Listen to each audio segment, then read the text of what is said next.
So how do the images coming out of the Fujifilm X Half camera compare to the images produced by the iPhone? Well, I recently went out to the mountains and I shot a bunch of images with both the Fujifilm X Half and my iPhone, and I wanted to see if the X Half camera would give me better results than my phone would, and I figured you may be interested to see those results as well, so here we are with this video. Now, the phone I used is an iPhone 16 Pro, and I stuck with the main 1x camera for this video, and it can shoot a few different focal lengths by cropping in a little bit. Those focal lengths are from 24 to 35 millimeters full frame equivalent, which is pretty close to that 32 millimeter equivalent focal length of the X Half. And even though the phone can shoot RAW, I shot everything in JPEG because the X Half can only shoot JPEG. But anyway, let's go ahead and take a look at some shots. So for this first comparison, right away we can see what looks like an exposure difference, with the shadows being much brighter on the iPhone shot. Now, for all the comparisons we're going to look at today, the settings are not going to be identical due to a number of factors, but what I did do was try to get the exposures somewhat similar visually when I was taking the shots. And also keep in mind that the iPhone is automatically blending multiple images together to increase the dynamic range and retain information in both the highlights and the shadows. And this is sometimes a good thing and sometimes not, depending on the type of image that you're going for. So in this image, you can clearly see the iPhone shot is not allowing us to blow out those highlights.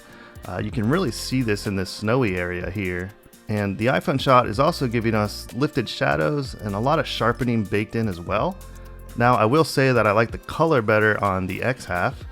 And I also like that the exposure is more true to the settings, even though the dynamic range is limited, especially for scenes like this where there are very bright areas and very dark areas. For this next image, we have a waterfall framed by a couple of trees, and the first thing that jumps out at me here is the color difference, with the Fuji giving us more vibrant colors. Now, I did use the Velvia film simulation for this shot, which definitely boosts that color saturation. And if I zoom in closer, I'm also noticing some blown highlights in the waterfall and the sky on the Fuji, whereas the iPhone, with its computational photography trickery, it's not blowing out those highlights. Now, I could have reduced the exposure a bit on the Fuji to prevent those highlights from blowing out, but then the rest of the image would probably be too dark. And if we look a bit closer at some of these rocks, it does look like the iPhone is giving us a sharper result, but keep in mind that the iPhone automatically sharpens images pretty heavy-handedly. Alright, so next we have another high dynamic range scene, which is showing us some limitations when it comes to the X Half camera. So I exposed for the side of the mountain here, which results in the sky being quite blown out. The iPhone shot, on the other hand, it's giving us a lot better sky since it has the computational photography advantage. Now, to be fair, I could have taken multiple bracketed shots with the X Half and then blend them together myself, but that is several extra steps I'd have to take with the camera that I'm supposed to be able to just kind of point and shoot. For this next shot, I expose the image to prevent the sky from blowing out. Now, when I do that, you can see how dark the shadows are on the X Half, whereas again with the iPhone, we are getting a more even exposure. And if we zoom in, we can also see a sharper image coming out of the iPhone, even though I do think the iPhone over sharpens a bit. And it looks fine on phone screens, but when viewed closer, the sharpening does look overcooked. Alright, for the next shot, I used the Acros black and white film simulation on the Fuji, and for the iPhone, I just converted the shot to black and white. And to be honest, I'm not really seeing much difference here, until we zoom in and can see that the iPhone is again over sharpening the image, and the Fuji image looks more organic or film-like to me. Alright, so next I have some waterfall images. Now, I did use some ND filters for these shots so I could smooth out the water, but since the X Half doesn't natively take filters, I just held a filter in front of the lens while taking the shots.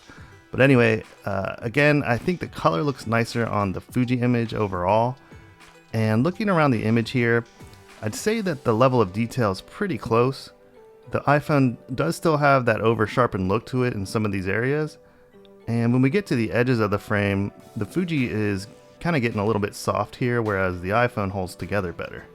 Alright, next I have another waterfall image, but I do want to point out that one thing I did enjoy with the X Half was being able to quickly swipe through different film simulations. Here you can see the shot in Provia, Velvia, Classic Chrome, and then Acros.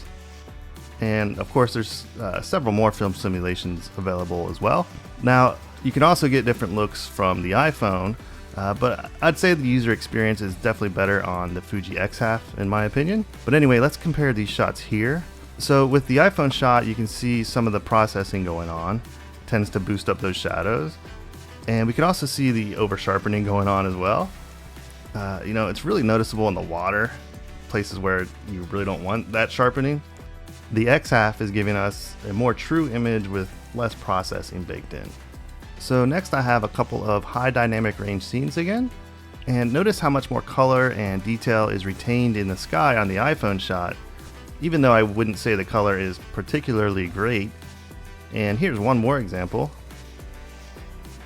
And for this image here, I wanted to show how much closer to the subject you can get with the iPhone, although I do like the color way better on the Fuji.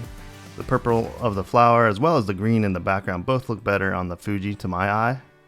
Alright, so after comparing these shots, what's my conclusion here? Well, the Fuji X Half does give us nice color and decent images, but it's definitely lacking when it comes to dynamic range. Now, the iPhone would also be lacking when it comes to dynamic range if it was only taking a single shot like the Fuji. However, since the iPhone uses image blending and other computational photography techniques, the apparent dynamic range of the iPhone is actually quite good. Now that said, the iPhone is giving us over-sharpened images that, they may look good on small phone screens, but not so great on many other larger screens. Now, obviously, the X Half isn't designed for ultimate image quality or anything like that. It's designed to provide a certain type of shooting experience, something akin to kind of shooting with film. And on that, it does deliver. I did enjoy the experience shooting with it, but to be honest, I didn't really enjoy the images it produced once I looked at them on my big computer monitor. And I don't really like the fact that you can't shoot RAW. So basically, I think the experience of shooting with it's enjoyable, but the files that it outputs, it kind of leaves a lot to be desired, especially for the price. So overall, I would not really recommend the X Half to anyone. I mean, if you enjoy shooting with it and everything, then by all means, have fun. But, if someone's in the market for a dedicated camera, I'd recommend an interchangeable mirrorless APS-C or full frame option over the X Half, all day long. And, if somebody wanted like a pocketable camera better than their phone, I'd probably recommend like a Sony RX100 series or something like that over the X Half as well.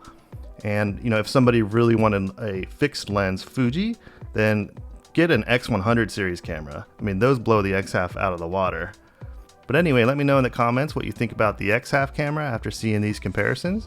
I'd definitely be interested to see what you have to say. Alright, well that's it for now. I'll see you next time.